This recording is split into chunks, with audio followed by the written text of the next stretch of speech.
ஆரத்தி எடுத்து அழைக்கின்றோம். வருகை தந்திருக்கும் மாயரை ஆரத்தி எடுத்து அழைக்கின்றோம். கும்ப ஆரத்தி எடுத்து அழைக்கின்றோம்.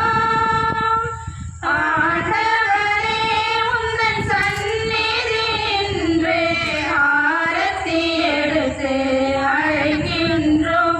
கும்ப ஆரத்தி எடுத்து அழைக்கின்றோம். இறைபணி செய்யும் இறைக்குழுவை ஆரத்தி எடுத்து அழைக்கின்றோம். கும்ப ஆரத்தி எடுத்து அழைக்கின்றோம்.